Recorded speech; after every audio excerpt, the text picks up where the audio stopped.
Plan 7 Internacional, sanando, educando y reconciliando, transmitiendo desde San Pedro Sula, Honduras, Centroamérica.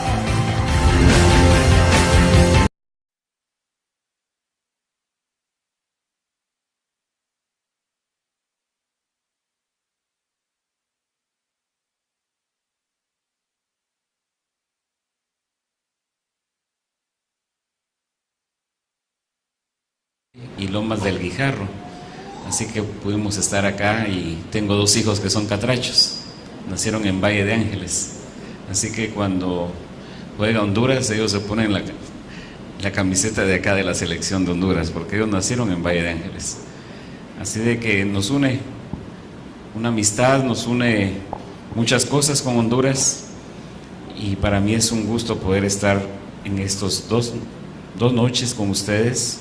Entiendo que se vienen reuniendo desde el domingo para tratar temas de familia. El tema de hoy no va a ser al estilo de los que se han estado dando, creo que es excelente la base que tienen, y como me dijo el pastor, hoy necesitamos algo espiritual, por supuesto, que atañe a la familia, y con mucho gusto eso es lo que vamos a hacer. Les invito a buscar en sus Biblias San Juan el capítulo 3, San Juan el capítulo 3, por favor.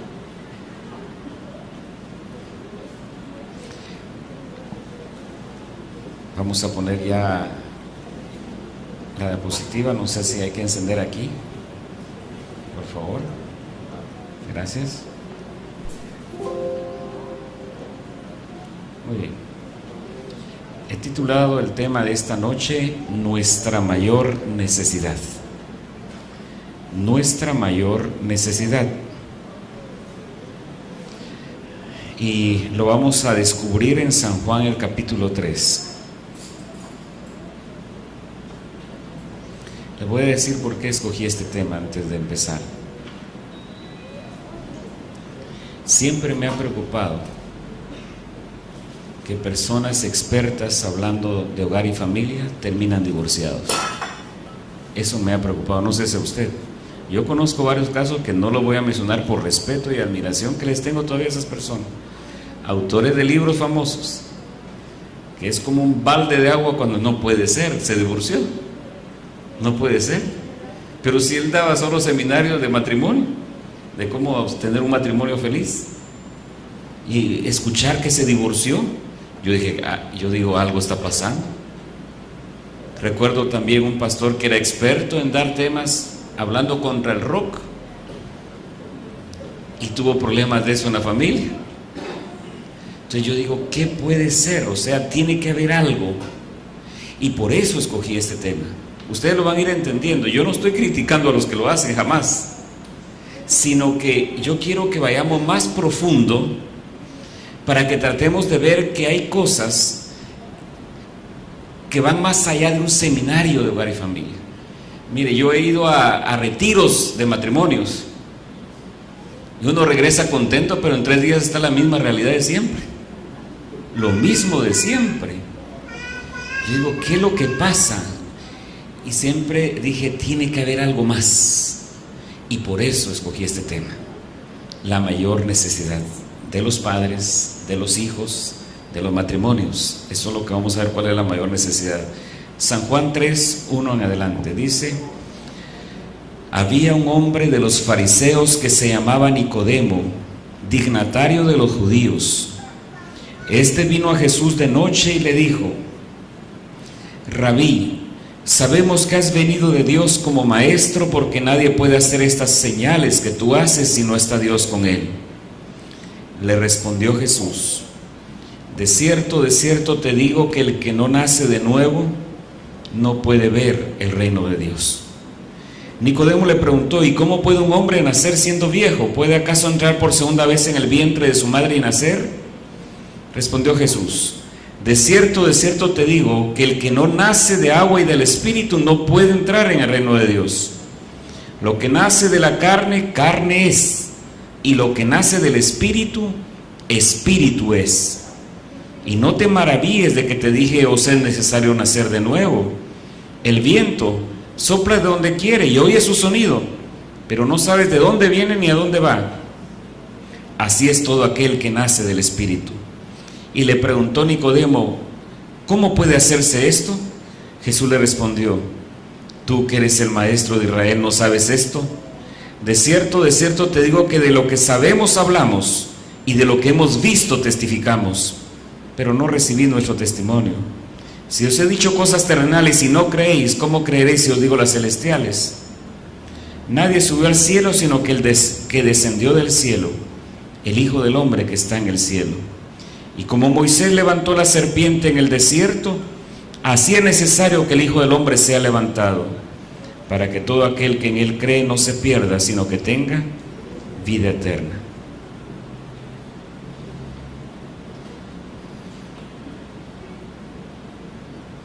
Muy bien, esta es la historia de Jesús y Nicodemo, el encuentro de Jesús y Nicodemo. Cuando Jesús vino a esta tierra en su primera venida, y estamos esperando pronto su segunda venida a esta tierra, encontró a su iglesia, a su pueblo, a sus hijos divididos en varios grupos. No creían lo mismo realmente todos. Habían unos que creían una cosa, otros que creían otra, dentro de su pueblo, el pueblo judío. Aquí están algunos de los grupos que encontró Jesús cuando vino a esta tierra por primera vez. Estaban los herodianos y los saduceos. Estaban los celotes, los esenios y los fariseos. Muy diferentes entre ellos. Los herodianos y los saduceos eran judíos, por supuesto, que creían que para cambiar el mundo, para cambiar el pueblo de Dios, la iglesia, había que meterse en política. Y ellos se metían en política. Ellos decían: no nos hagamos ilusiones, las leyes vienen del Congreso, así que tenemos que ser diputados para poder poner leyes acorde a nuestras creencias, o que no vayan por lo menos contra nuestras creencias. Así que los herodianos y los saduceos se metían en política. No tenían ningún reparo en tirarse y lanzarse como candidatos para cargos políticos o aceptar esos cargos. Ellos, especialmente los saduceos, no creían en la existencia de los ángeles, no creían en la resurrección, pero eran judíos del pueblo de Dios en ese entonces. Los celotes eran los guerrilleros de ese entonces. Ellos decían: esto no va a cambiar sino por las armas. Estos eran del pueblo de Dios, pero andaban armados. Yo no sé si usted conoce a alguien del pueblo de Dios, de la iglesia, que anda armado. Yo sí conozco algunos, y casi me he dado cuenta por accidente. Porque una vez, por ejemplo, iba con un anciano de iglesia, muy amigo mío.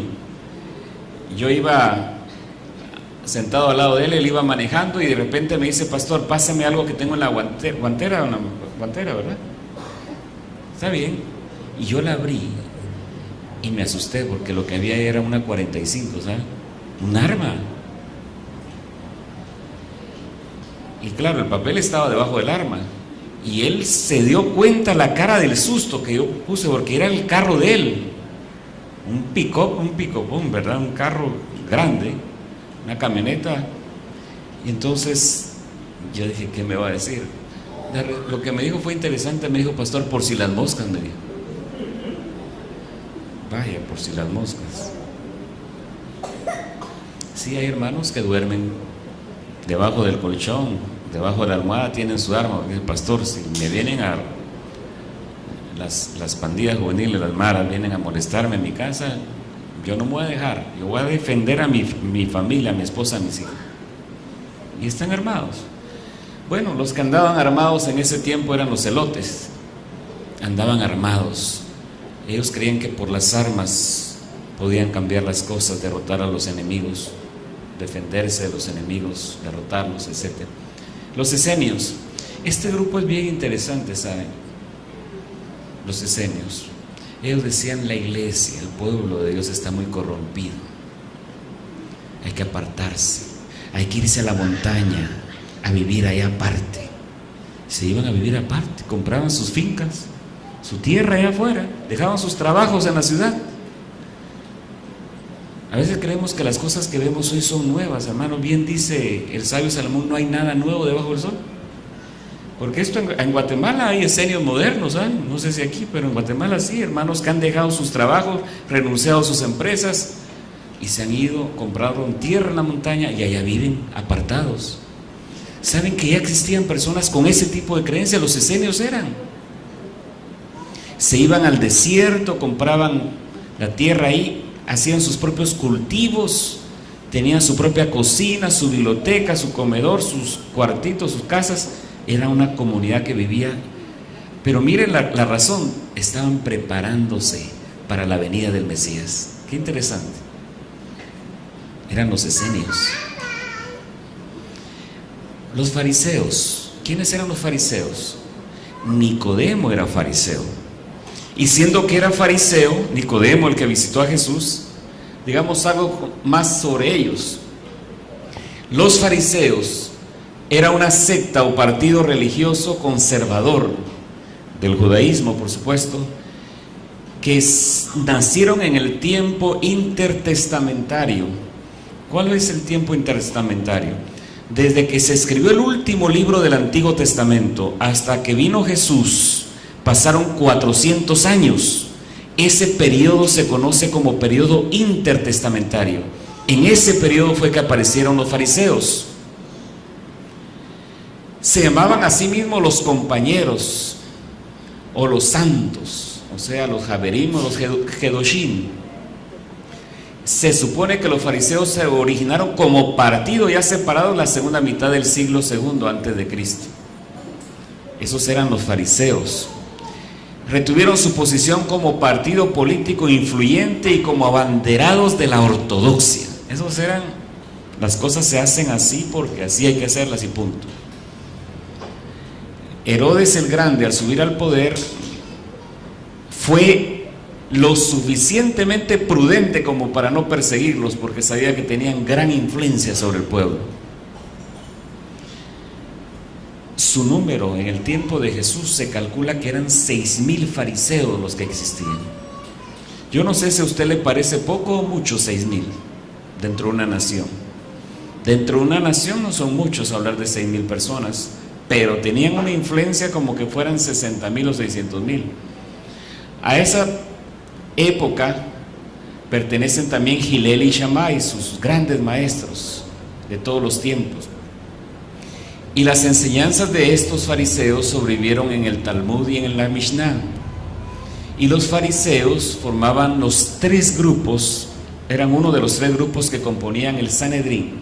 Los otros dos eran los saduceos y los herodianos. La secta de los fariseos fue la que por varios siglos continuó produciendo los mayores dirigentes religiosos entre los judíos ortodoxos, y de ese modo ejerció más influencia sobre la vida religiosa de su nación que cualquier otra fuerza dentro del judaísmo. O sea, si hubo un grupo que fue influyente en los tiempos de Jesús, eran los fariseos. De paso, fue el grupo que más atacó a Jesús, que más problemas le dio a Jesús, fueron los fariseos. No vamos a leer todo, tal vez solo voy a enfatizar 3 palabras acerca de ellos, o 4. Eran fundamentalistas, conservadores, ortodoxos, pero también legalistas. O sea, en esencia legalismo es que para ser salvo se necesita guardar cierto código de leyes para ser salvo. Si no se guardan, no se va a salvar. Ahí para ellos no es salvación por fe, por gracia, nada que ver, es por obras. Así que estos eran los fariseos.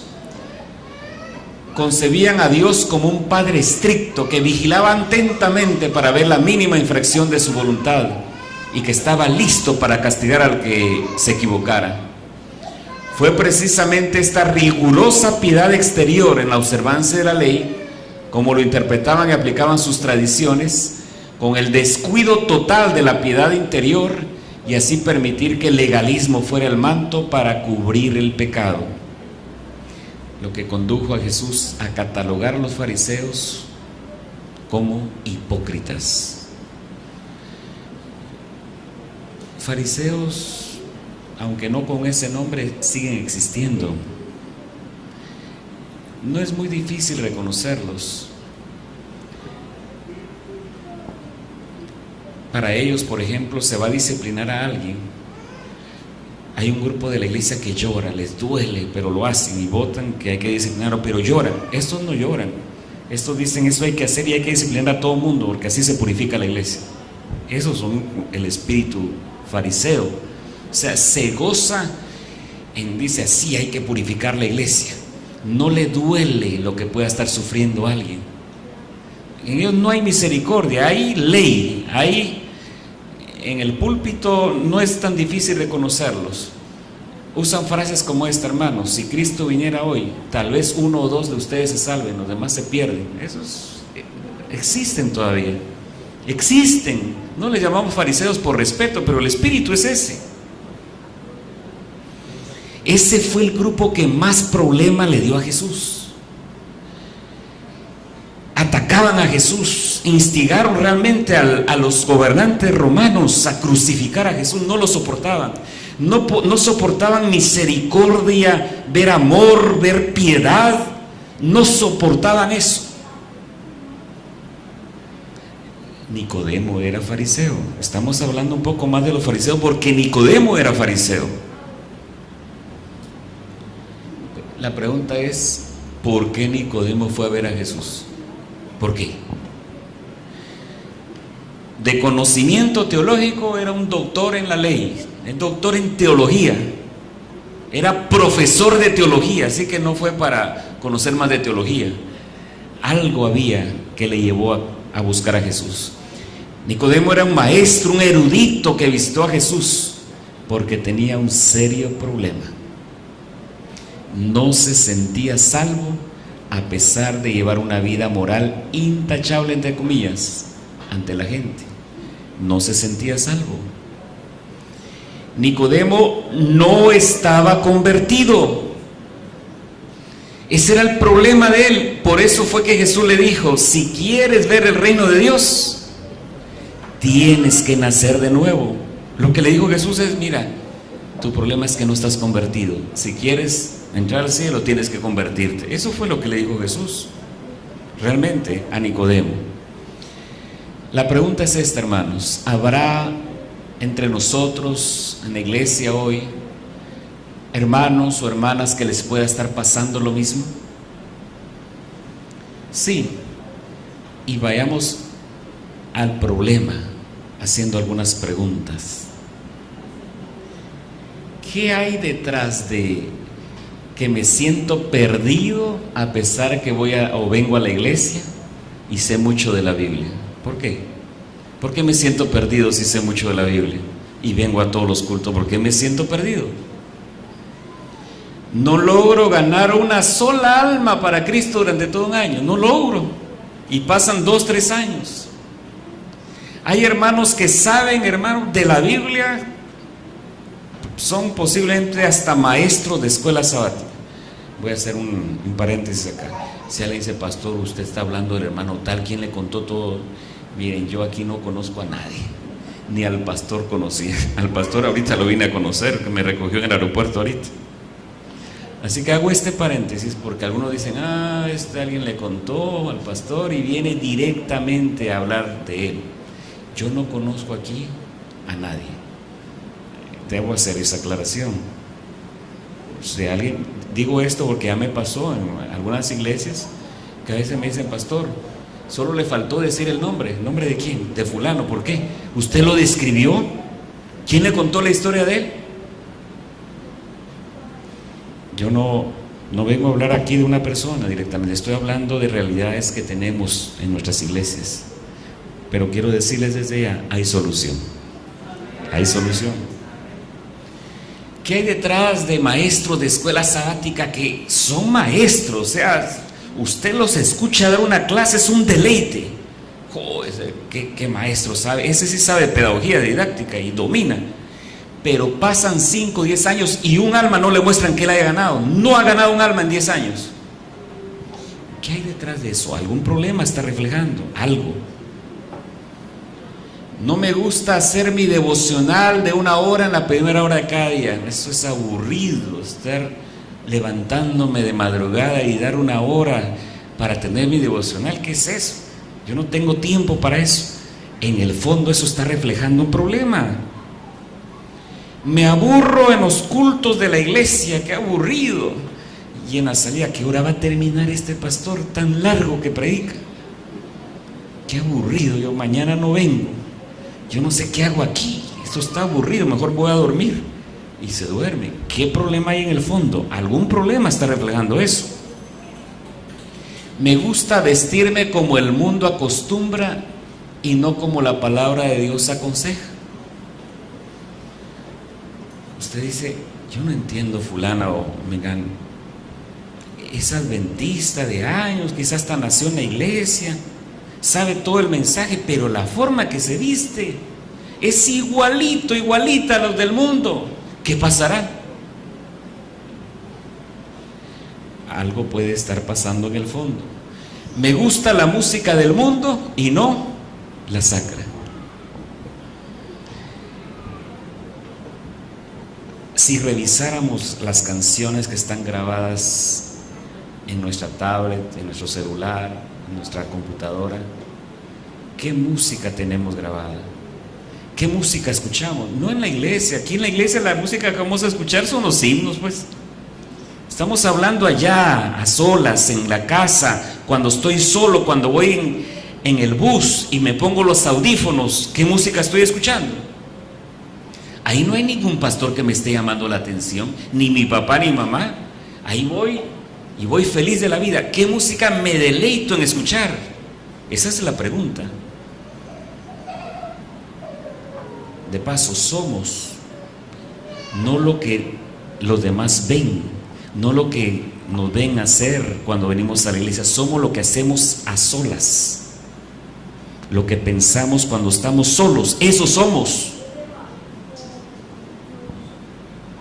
Cuando nadie nos observa. ¿Tú quieres saber quién eres o qué eres?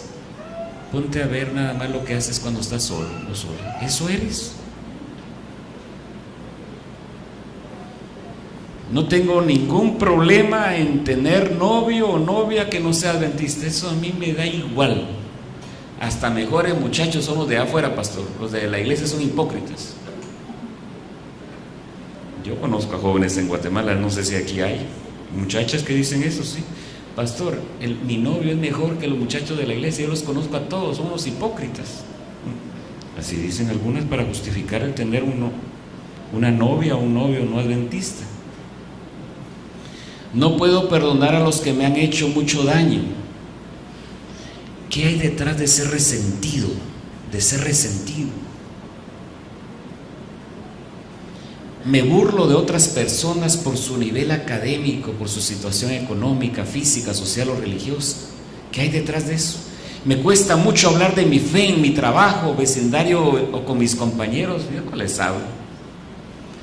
Yo no sé qué tiene la hermana esa donde está solo hablando de Cristo. Yo no soy así. ¿Qué hay detrás de no poder testificar? No me sale, no me brota, no me dan ganas, ni puedo hacerlo. No me gusta o me duele estar devolviendo mis diezmos y ofrendas. ¿Saben qué me encanta a mí cuando estoy aquí al frente? O si no me encanta, por lo menos puedo hacerlo. Es ver el rostro de los dadores. Va pasando los diáconos, ¿verdad? Y va. Y a mí me gusta ver el rostro. Y hay algunos que se ve que se gozan, felices de devolver el diezmo y la ofrenda. Y otros bravos. Otra vez están pasando los platillos, solo plata son. ¿Qué hay detrás de eso, de esa actitud? De estar maltratando a los demás, de estar peleando constantemente con otra persona, con mi esposa, con mis hijos, con mi papá, con mis compañeros, con mi jefe, con mis trabajadores, de estar peleando constantemente. ¿Qué hay detrás de eso? ¿Qué hay detrás de vivir una doble moral o una doble vida? De ser una cosa en la iglesia y otra fuera de ella. ¿Qué hay detrás de que yo puedo asistir sin problema los viernes de noche o sábado a clases, o hacer un examen en la universidad, o trabajar en dicho día para no perder un trabajo? ¿Qué hay detrás de eso? No me gusta escuchar ni practicar temas sobre reforma pro salud o mayordomía. Se anuncia una semana de mayordomía y dice, yo ni me aparezco ahí. Van a hablar de lo mismo, plata van a pedir. ¿Qué hay detrás de eso? ¿Qué hay detrás de que tengo un carácter insoportable? Que mi esposa o mi esposo, mi hijo, mi papá me lo dice, ya no te aguanto, ya no te aguantamos. Y yo salto como una fiera enojado. ¿Y tú qué te crees? Tú eres peor, yo tampoco te aguanto a ti. Y ya empiezan las peleas. ¿Qué hay detrás de eso? ¿Qué hay detrás de que soy vencido constantemente por los mismos malos pensamientos o los mismos pecados de siempre? Porque es que tengo serias dudas acerca de Dios, de su palabra, sus doctrinas, que no me gusta hacer la obra misionera, que prefiero ver o estar en las redes sociales antes de escuchar un mensaje de la palabra de Dios. ¿Saben qué es lo que hay detrás? En una frase, ese es el problema: no estamos convertidos. Ese es el problema. No estamos convertidos. Algunos confunden la conversión con el bautismo. Aquí hay un bautisterio, ¿no? Sí, ¿verdad? Con el bautismo. Yo me convertí en tal fecha. ¿Y qué pasó esa fecha? Me bauticé. Bautismo y conversión no es lo mismo. No es lo mismo. En todo caso, usando el lenguaje que usó Jesús, cuando me bautizaron nací del agua, pero nacer del Espíritu es otra cosa. Es otra cosa nacer del Espíritu.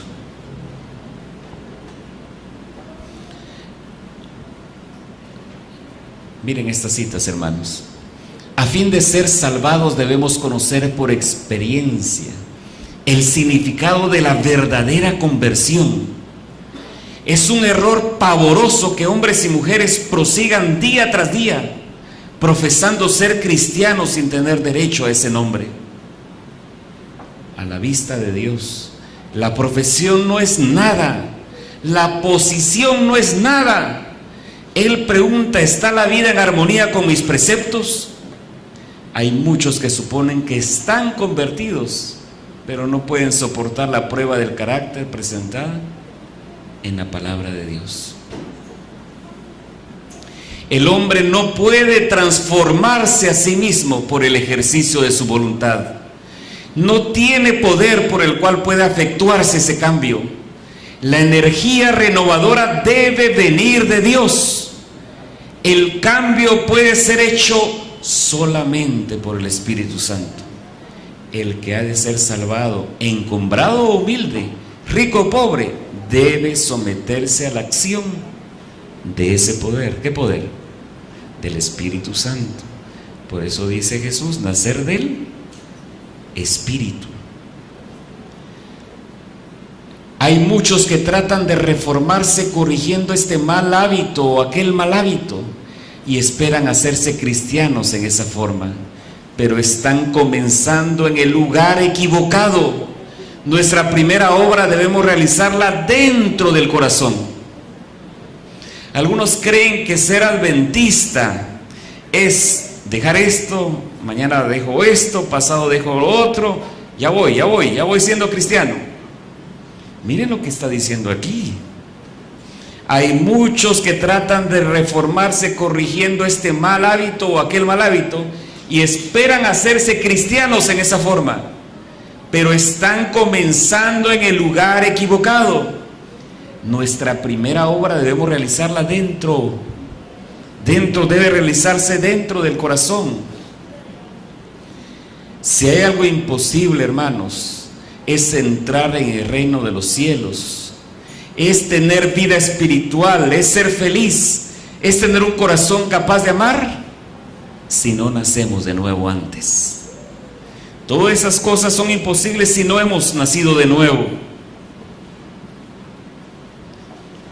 La pregunta es entonces, ¿qué es la conversión? El que está tratando de alcanzar el cielo por sus propias obras, observando la ley, está intentando lo imposible. La vida del cristiano no es una modificación o mejora de la antigua, sino es una transformación de la naturaleza. Se produce una muerte al yo y al pecado y una vida enteramente nueva. Este cambio puede ser efectuado únicamente por la obra eficaz del Espíritu Santo. Y cuando el Espíritu de Dios se posesiona del corazón, transforma la vida. Los pensamientos pecaminosos son puestos a un lado. Las malas acciones son abandonadas. El amor, la humildad y la paz reemplazan la ira, la envidia y las contenciones.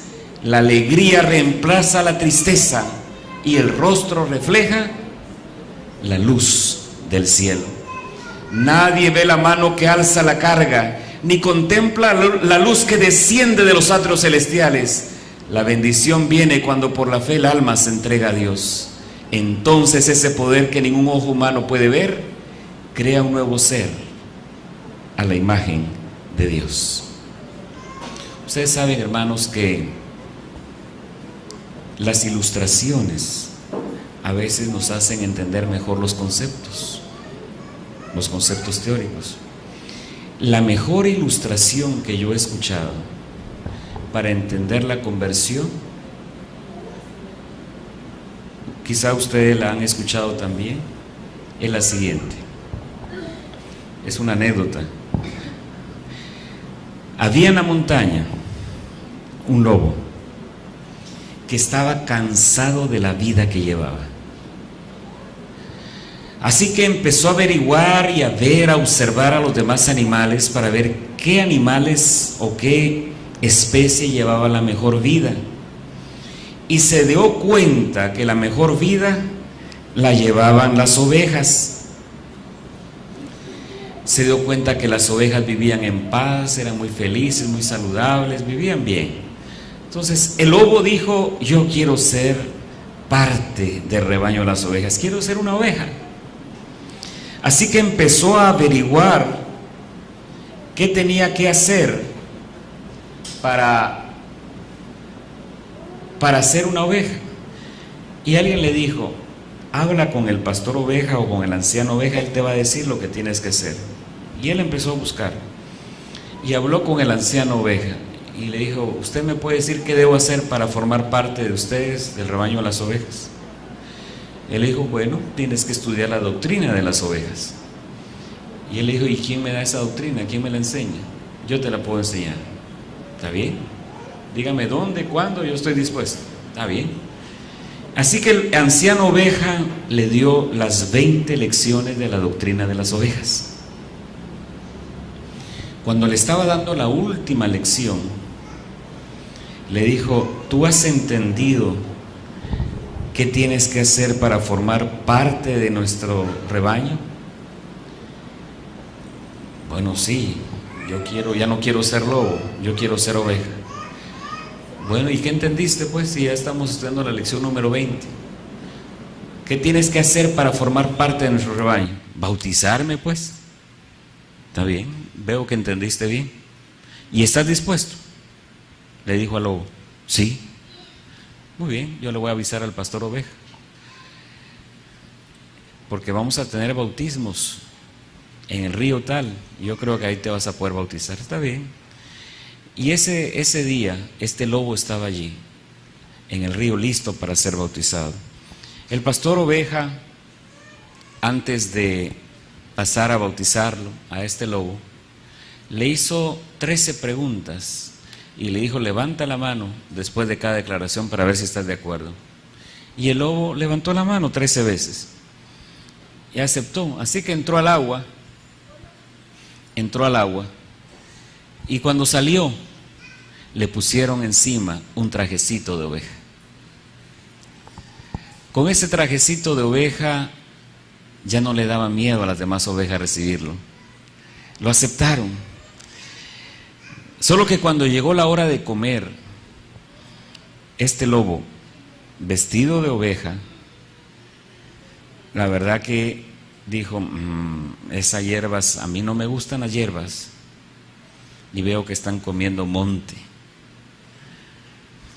pero para no parecer raro voy a comer. Lo encontró amargo, feo,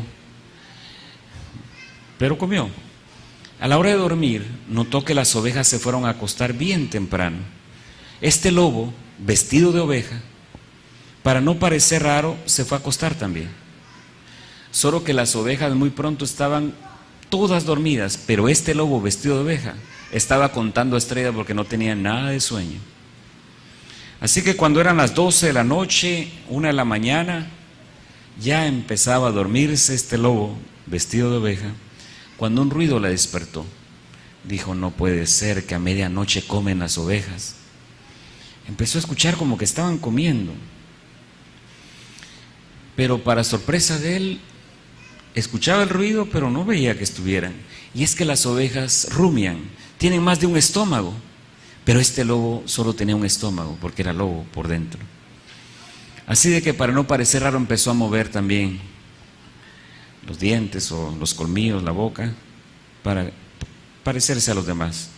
Pasaron los días, los cultos de las ovejas los encontraba aburridos. Es más, le reclamaba al pastor oveja, usted predica muy largo. Él se quedaba sentado, este lobo vestido de oveja, hasta el final, al fondo, no le gustaba mucho, llegaba tarde, no le gustaba cantar, encontraba los himnos aburridos. Pero ya no soportaba esa vida. Un día se fue detrás de una roca, se quitó su trajecito de oveja, la dejó dobladito allí y se fue a aullar como lobo, a comer como lobo, a pelear como lobo. Y así fue. Y así pasaron los días. Pero el viernes, cuando vio que el sol se estaba por ocultar, se recordó que iba a ser Santo Sábado. Así que fue corriendo detrás de la roca, ahí estaba su trajecito, todavía se lo puso, y a la puesta de sol estaba con el himnario y la Biblia de las ovejas recibiendo el Santo Sábado. Pasaron las semanas, una oveja que nunca faltan dentro del rebaño, con más o menos ese sentido de detective privado, dijo, esta oveja me parece rara, solo los sábados la veo. ¿Qué se hará durante la semana? Se desaparece, nunca viene a los cultos de noche, voy a ver qué hace. Así que se fue detrás de este lobo vestido de oveja y vio cuando se quitó el traje de oveja y fue a ver todo lo que hacía. Inmediatamente regresó y reunió a la junta de las ovejas y le dijo, fulana nos está engañando, esa no es una oveja, ese es un lobo. ¿Y cómo lo sabes? Yo lo vi, tal lugar, a tal hora, lo vi haciendo esto, esto y esto. Ajá, vamos a ver si es cierto. Y cuando llegó el sábado y apareció esta oveja, la junta de las ovejas la trajo a la junta, venga para acá. ¿Hay algo contra usted? ¿Qué pasó? Aquí tienen algo contra usted, di lo que viste.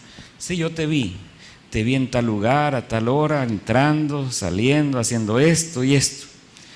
Al inicio este lobo vestido de oveja decía, mentira.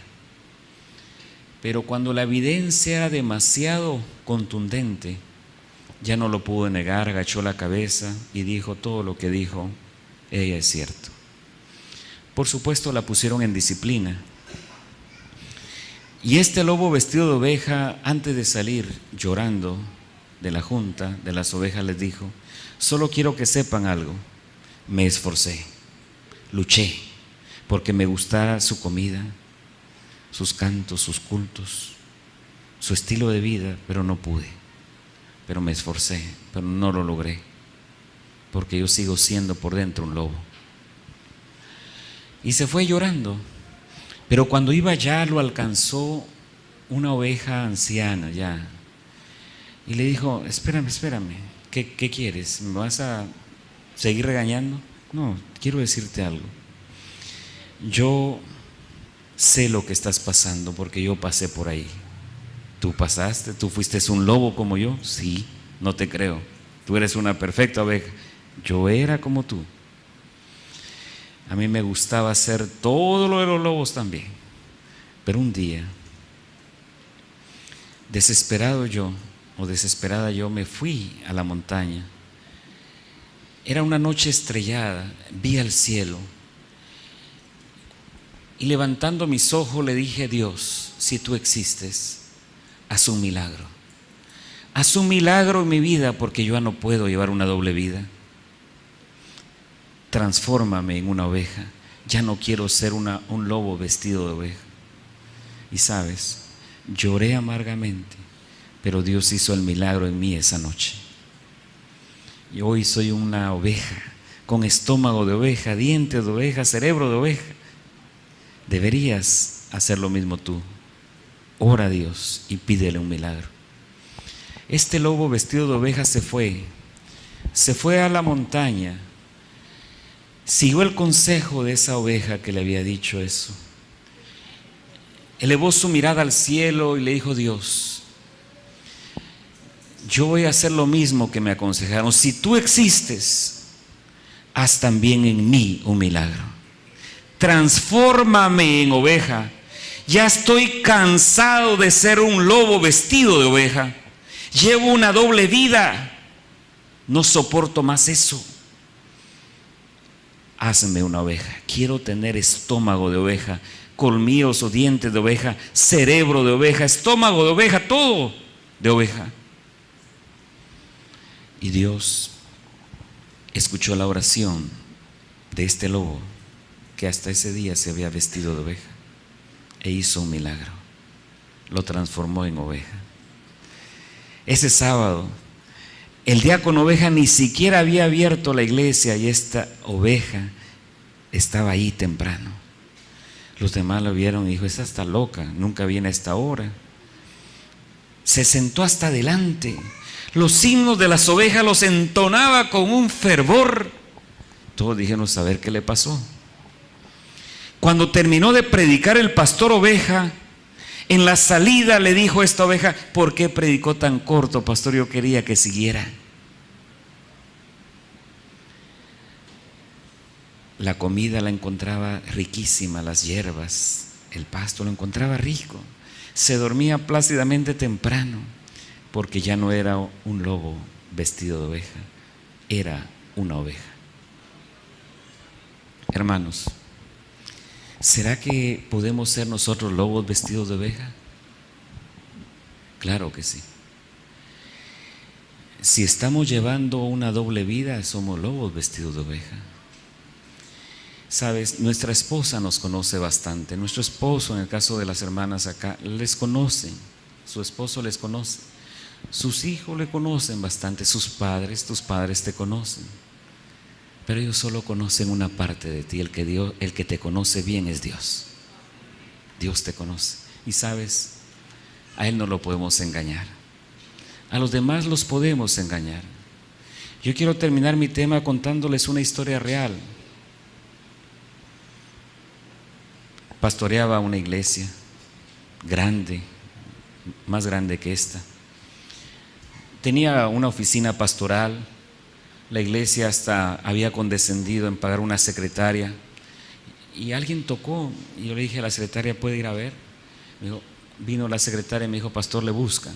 Está preguntando por usted. ¿La conoce? ¿Es una hermana? No, nunca la había visto.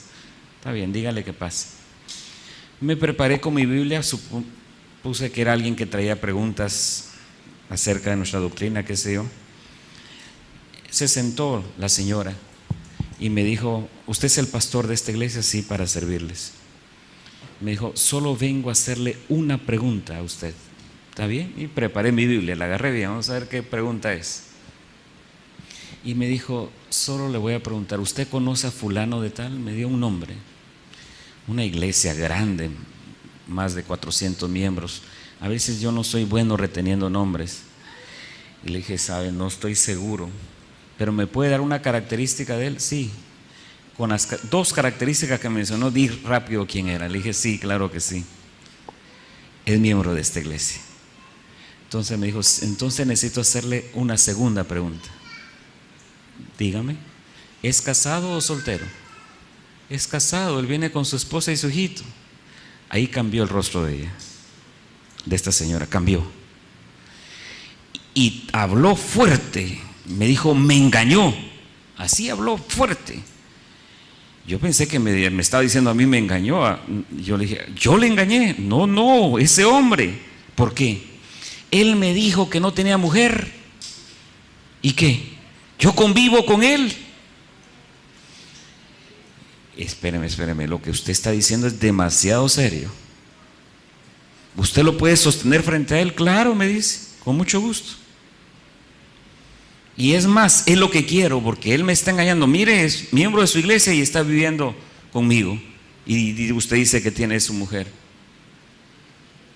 ¿Y hace cuánto es esto? Me dijo, desde tanto, ya iba para 2 años. Él me prometió que se iba a casar conmigo, que me iba a regalar una casita. Yo soy pobre, me decía ella. Pero pasan los meses, ya van 2 años, y ni casita ni casamiento. Ajá. Usted me puede dar su dirección donde vive y voy a ir con él a su casa. Está bien, allá lo espero. Me dejó su dirección. Saliendo ella, llamé al hermano. Hermano, ¿puede pasar por la iglesia, por favor? Con mucho gusto, pastor. Y pasó. Él era diácono de la iglesia y cantaba. Dirigía cantos, cantaba especiales. Estoy seguro que él pensó que yo lo iba a invitar a cantar en una campaña. Yo lo invitaba. Y me dijo, ¿dónde va a ser la campaña? Me dijo, cuando más entrar. ¿Dónde es la campaña esta vez? Yo le dije, no se preocupe, no hay ninguna campaña. Entonces, ¿qué pasó? Ella me había dejado su nombre completito. Yo le dije, yo quiero hacer una pregunta, hermano. ¿Usted conoce a fulana de tal? Me dice, no me suena ese nombre. Se lo voy a repetir. No conozco a nadie con ese nombre. Le voy a dar una pista, le dije. Es la que vende, ¿cómo se llama? Pan, refrescos en la... ¿Cómo le llaman? En la salida de las empresas o colegios donde venden refrescos, panes y todo. ¿Ah? En la cafetería. Sí, gracias. En la cafetería. Ah, sí, me dice, sí, ya sé quién es. Sí, la conozco. Y cuénteme, ¿usted tiene una amistad con ella? No, me dice. 2 veces creo que le he comprado un pan ahí. ¿Está seguro? Sí, pastor. ¿Por qué? Fíjese que ella vino aquí a la oficina. Sí. ¿Y qué le dijo? Que usted convive con ella. ¿Qué eso? Le dijo. ¡Qué barbaridad! O sea que es mentira. Claro, pastor, ¿cómo va a creer? Usted sabe, usted conoce a mi esposa, a mi hijito. ¿Cómo voy a traicionar a mi esposa? ¿Usted puede sostener eso que me acaba de decir frente a ella? Con mucho gusto, pastor. Dígame dónde y cuándo. Está bien, véngase mañana a nomás salir de trabajo y vamos a ir a la casa de ella. Aquí voy a estar, pastor. Le voy a ser sincero, hermano. Yo esperaba que él no llegara. Porque yo dije, no puede ser que... Pero al llegar, sí llegó y puntual. Yo dije, nació la esperanza en mí. La esperanza de que ella se hubiese equivocado, un homónimo, algo. Por supuesto, yo me había asegurado que un anciano de iglesia estuviera ahí. Yo le dije, hermano, quiero que venga, vamos a ir a hacer una visita. El anciano estaba ahí. ¿Está listo, hermano? Estamos listos, pastor. Y nos fuimos los 3. Llegué, toqué la puerta. Era una casa muy sencilla, más bien un cuarto. Y salió ella. Iba el anciano, iba este hermano, iba yo. Mi esperanza era que me dijera, pastor, ¿quiénes son esos hombres? Yo nunca los he visto. Esa era mi esperanza. Pero yo le digo, ¿es él? Sí, es él. Y dije, aquí se va a formar un problema serio, porque yo sé que la versión de ella no coincide para nada con la de él. Uno de los dos está mintiendo. Entonces nos dijo, pasen.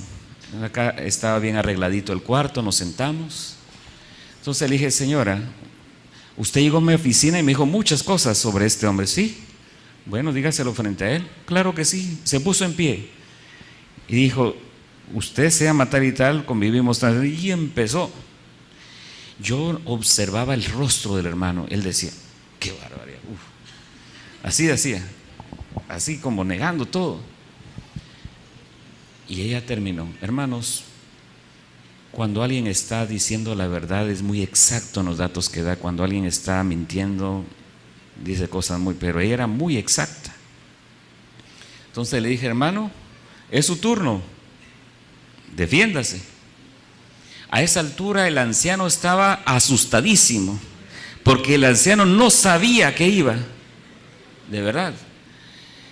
Y él estaba, yo lo veía bien asustado al anciano. Y entonces él se puso en pie, el hermano. Hizo unos segundos silencio. Observaba a la mujer, observaba al anciano, me observaba a mí, regresaba y así. Agarró aire y me dijo: pastor, todo lo que esta mujer ha dicho es cierto. Eso me dijo. Saben, hermanos, si esa señora nunca hubiera llegado y ese hermano quizá hubiese muerto, en el entierro, en el sepelio, lo mandamos al cielo. Un buen diácono, un buen director de canto, un buen cantante. Bien dice el refrán: caras vemos, corazones no sabemos. Pero saben, hermanos, yo les dije que con esa ilustración iba a terminar el tema, pero realmente voy a terminar el tema con una invitación. Mi invitación es esta: mira, tú te conoces a ti mismo, a ti misma, te conoces bien. Pero más Dios te conoce bien. Aquí nadie es más que otro, somos pecadores y necesitados de un Salvador. Pero necesitamos entender que el primer paso es reconocer nuestra situación. No hay cosa más triste que ser una cosa y aparentar otra, que ser una cosa y no reconocerlo. El primer paso para poder recibir el perdón, la transformación, el nuevo corazón que Dios nos ofrece es reconocer nuestra situación. Es decir: Dios, perdóname, ya no aguanto la vida que llevo. En privado estoy haciendo esto y lo otro, y digo, ya no lo vuelvo a hacer, y lo vuelvo a hacer, vuelvo a caer en lo mismo. Estoy desesperada, desesperado. Ya no tengo ánimo de venir a la iglesia porque digo, soy un hipócrita, ¿qué hago allí? Yo no merezco estar allí. Y si se descubriera lo que yo hago, si mi esposa, mi esposo lo descubriera, mis hijos se dieran cuenta, el pastor se diera cuenta, qué vergüenza, qué pena. Pero Dios, ya estoy cansado de eso. Tú puedes hacer algo por mí. Me he esforzado por cambiar yo. Me he esforzado por hacer lo bueno, por dejar de hacer lo malo y no lo logro. Tengo años de ser adventista, años de ser de la iglesia. Quizás soy adventista de segunda, tercera generación. Mis padres eran adventistas, mis abuelos también. Pero la vida que llevo, y lo más triste, los demás piensan que soy un santo. Me ven en la iglesia, me arreglo bien. Soy todo un ejecutivo, un profesional o una profesional. Tengo un buen carro, una buena casa. Conozco la doctrina, el mensaje. Pero por dentro tengo un vacío. Por dentro siento la derrota de mi vida. Y si preguntan si Cristo viniera hoy, ¿te salvarías? Yo no me salvaría, pastor. Sé lo que soy. Sé en qué ando. Sé lo que hago. ¿Habrá todavía esperanza para mí? Yo quiero decirte esta noche, sí la hay. Sí la hay. Lo que necesitas es nacer de nuevo. Una conversión, un milagro que se llama transformación necesitas. Y eso solo el Espíritu Santo lo puede hacer. Solo el Espíritu Santo. ¿Quisieras que el Espíritu Santo haga un milagro en tu vida? Vamos a hablar con Él.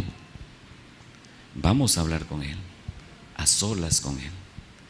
Yo te invito a que ahí donde estás, caigamos de rodillas. Yo también lo voy a hacer. Hablemos con Dios.